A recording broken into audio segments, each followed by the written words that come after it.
Welcome to another edition of South Center's Chat. We have a very special guest, Professor Hasanov from Uzbekistan.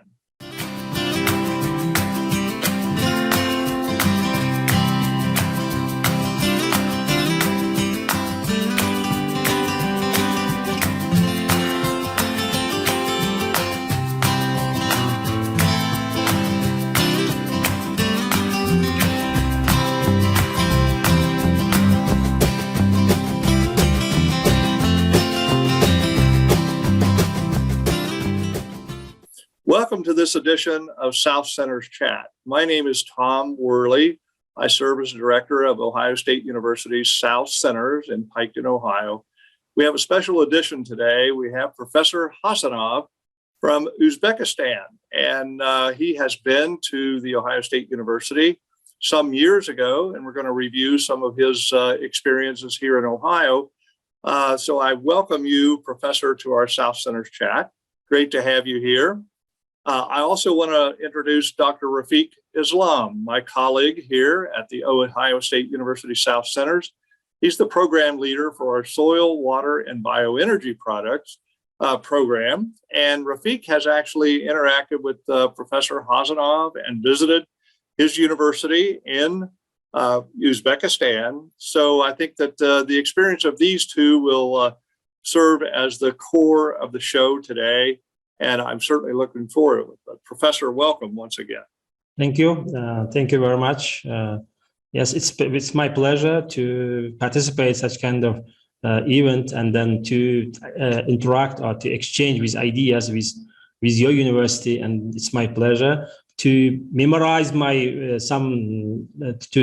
memory, because as you mentioned, I've been in Ohio State University 20 years, or exactly 20 years ago, which I spent there more than 5 months. I have very good impressions, very good memories from this university. And if there are any chance, I would like to go again to Ohio State University to see how this university is changed after 20 years ago. We never know where things are going to lead. And I think, as we already touched on prior to our program this morning, we're in those times of pandemic across the world, and Uzbekistan is experiencing some of the same things, or a lot of the very same things that we are here, as all countries are. But we certainly have appreciated getting reacquainted with folks around the world that have actually visited here. I'm not sure whether you would have been to Piketon, Ohio, our research farm and operation here at South Centers back when you were here, or not. Yes, program was a very exciting program. It's funded by USDA. It calls as faculty exchange program, which I spent first our trip start from South building from USDA, which we took some lectures and practical lessons from USDA, and then come to Ohio State University. I think in that time I remember Professor Dev Hansen was in charge was head of international faculty in that time, and Jeff Lyman, who took us, and Rafiq Islam, and took us all part of Ohio State. And I have been in university most time. I spent in university, but it was a good chance to explore, to challenge whole Ohio State. Beginning from the east side to west side, and we have been several farms, depends on big, smaller, medium, even some processing companies, some stores like logistic companies, which I took a lot of experience, a lot of knowledge, which I took from this state. Good. Ohio agriculture is very diverse, as you found out. Yes. Lots of large farms growing corn and soybeans primarily, and very specialized in grain and oilseed production, and then big livestock farms, dairies, hogs, to an extent cattle. But that is kind of in contrast to some of the agriculture in your area, your region of Uzbekistan, Samarkand, if I'm saying that anyways near correctly. you mentioned is the biggest agricultural area in Uzbekistan. You might describe just what the agriculture consists of in your region where your university is located.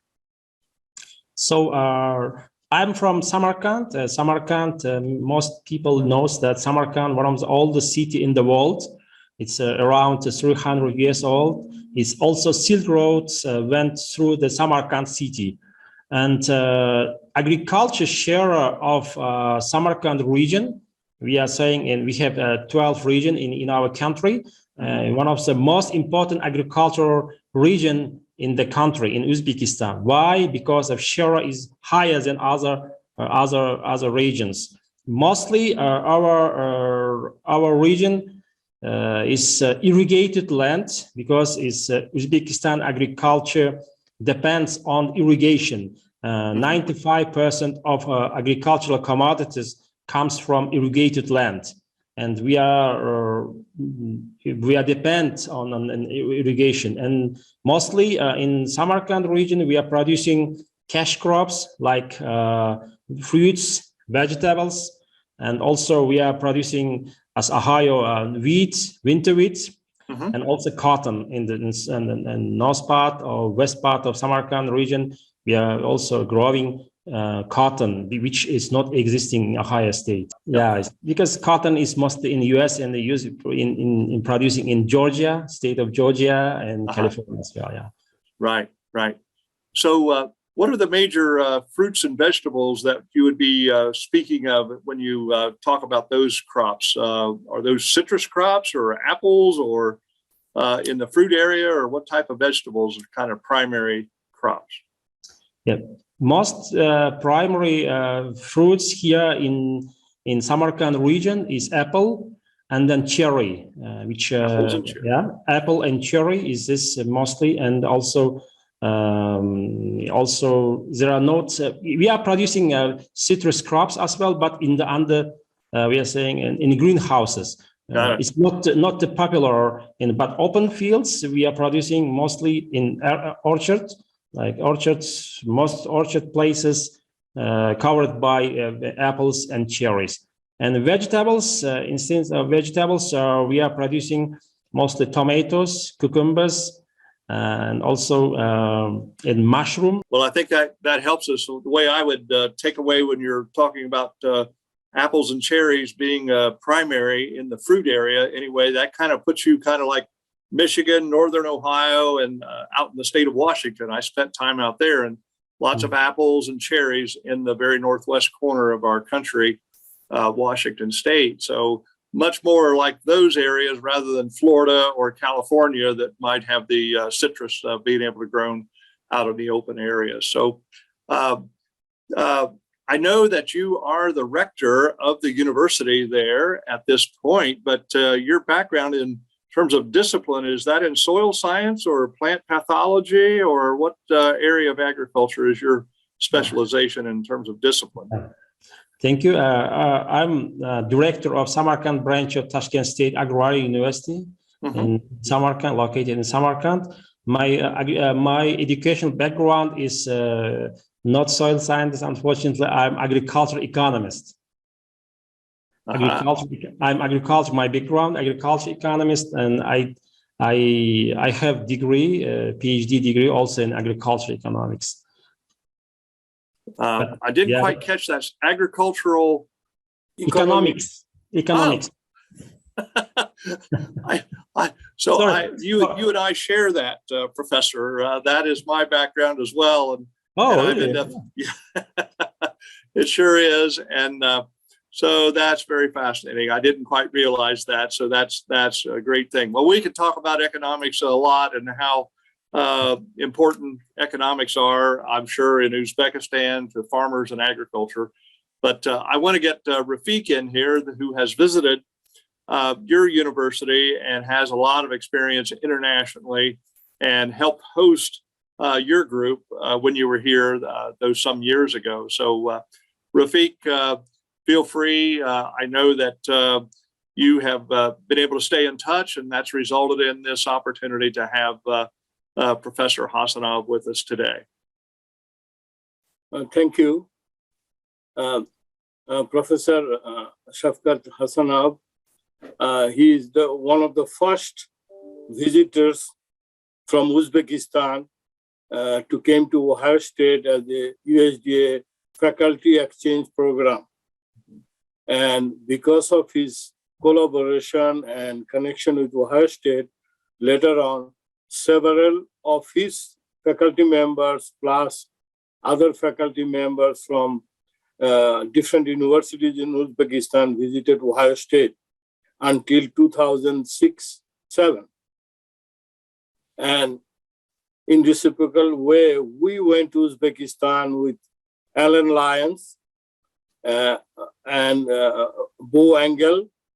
Actually, I visited 4 times in Uzbekistan and tried to establish good relationship with this university and other universities.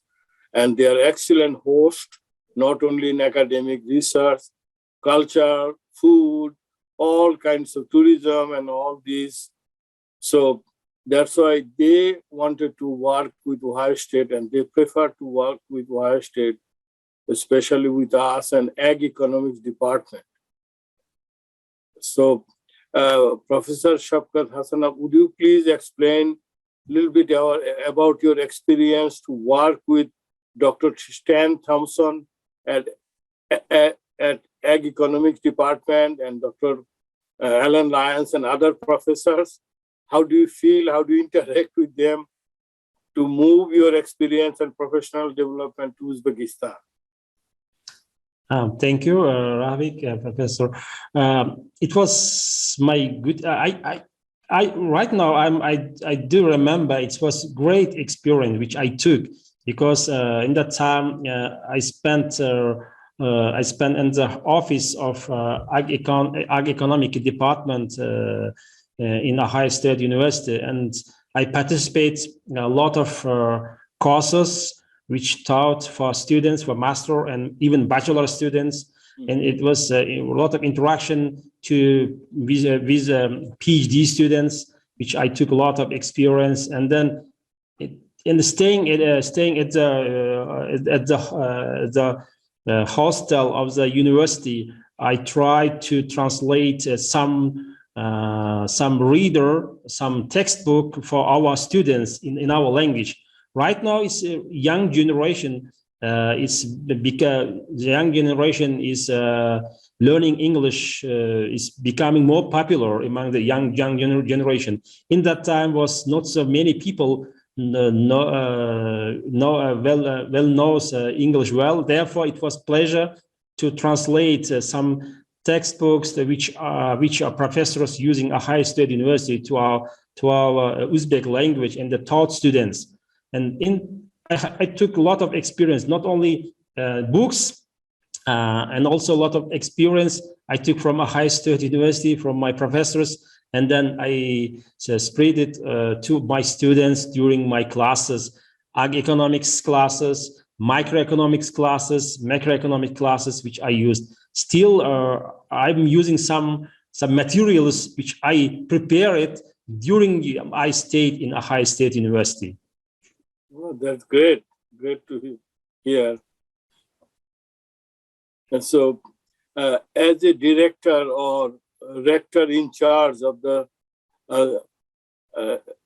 Samarkand State Agrarian University, how do you explain to the audience that your experience at Ohio State helped you to teach, to run the administration as a rector in Uzbekistan?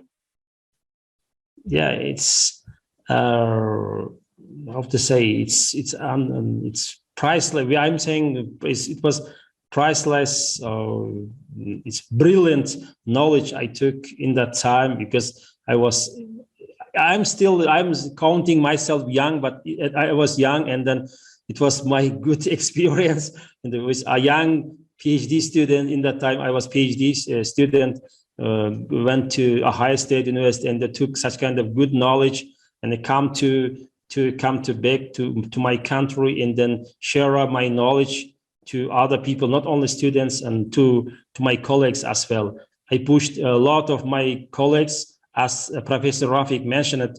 After first, I was a pioneer, and I visited to Ohio State University. Then after me, and then my colleagues, they have been as with a faculty exchange program in Ohio State University. Some of them they spent in Colorado State University. Some of them Penn State University. One program in framework of the one program is the faculty exchange program. And a lot of, not only its interaction one side, it was vice versa. As Professor Rafiq mentioned it, Professor Alan Linus and Rafiq himself, and then Jeff Lyman and others came to us, to Uzbekistan. It was good interaction between US professors and our local professors. Yeah, and then it was a good pleasure to know each other, to share with knowledge and learn each other. It was good time and a good memories and a good experience to both sides. Your country has experienced over the last roughly 30 years a huge transition in its economy and how things have been structured. I would presume that markets are much more enforced and functioning in Uzbekistan these days than they might have been under the old system. Yes, yeah. A lot of people knows that we became independent in 30 years ago, more than 30 years ago, 31 years ago, 1991. And before it was Soviet time, and then we became independent as one of the Central Asian country in the world. And then our economy, yes, as you mentioned, it was transition, still is a transition economy. And mostly in the beginning of the independence, mostly gross domestic products share came from agriculture sector. Right now is changing.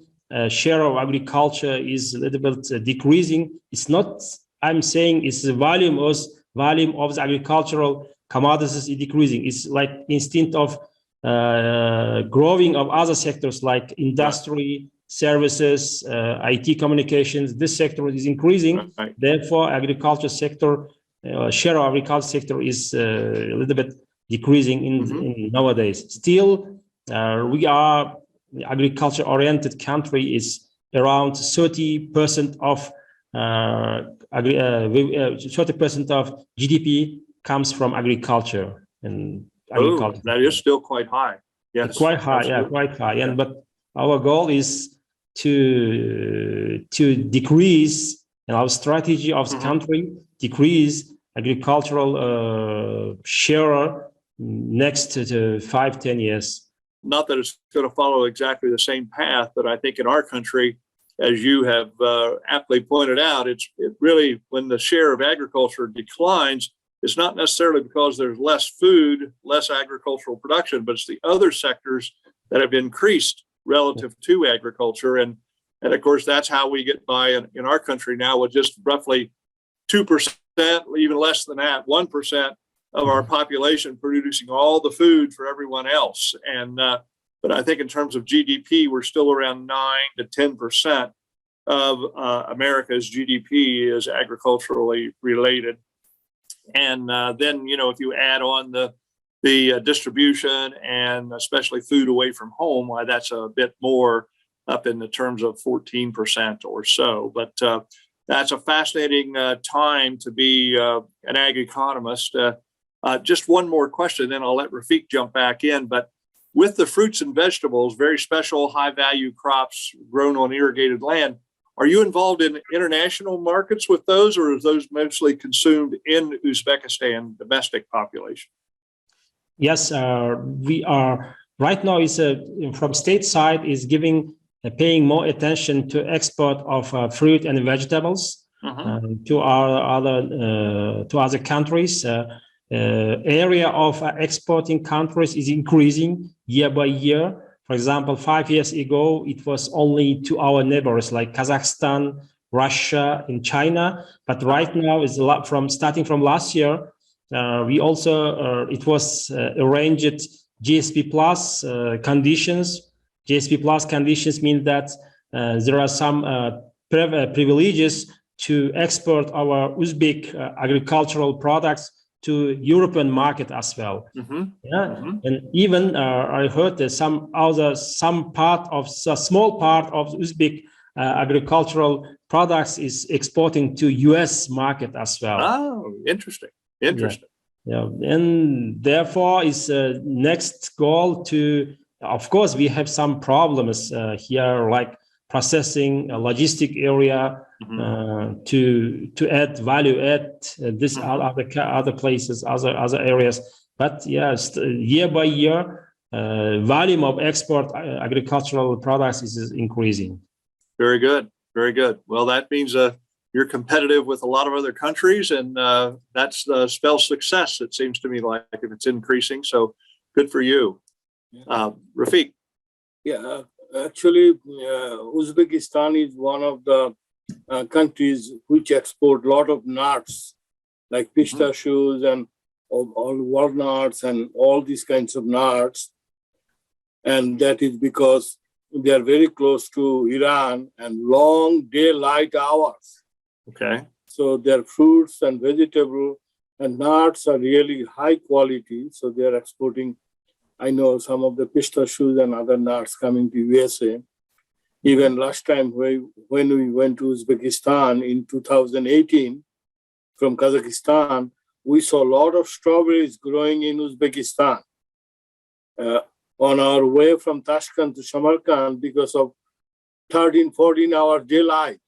Oh. Night, hardly any clouds. So sweet and very high quality strawberries we have eaten in Uzbekistan. So that you can see how they include added to the GDP of their production and all this. So I'll come back to the your background and all this. After following you, some of your faculty members like Dr.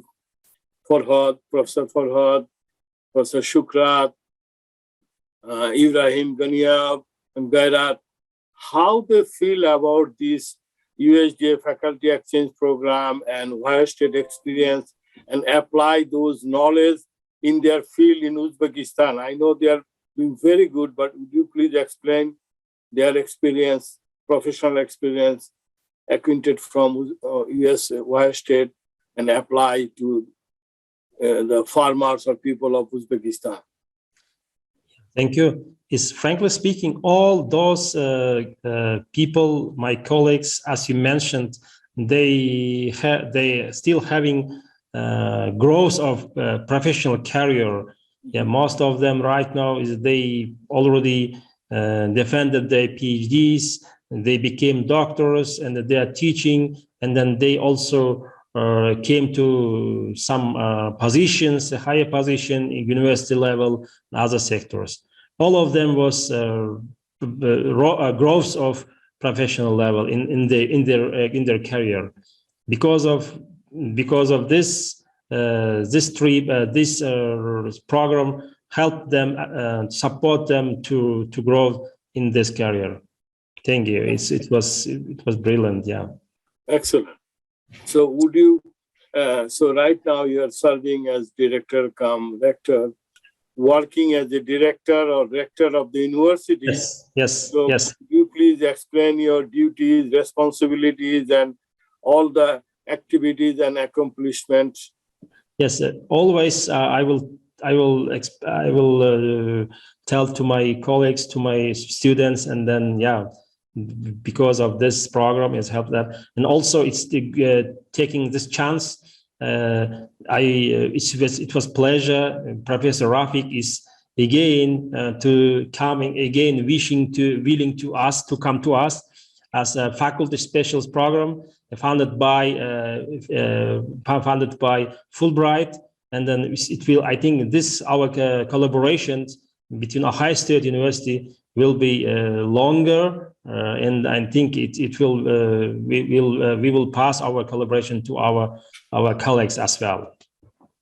Very good, very good. We're just out of time, and It's going very quickly, Professor Hasanov, and it's been a great pleasure.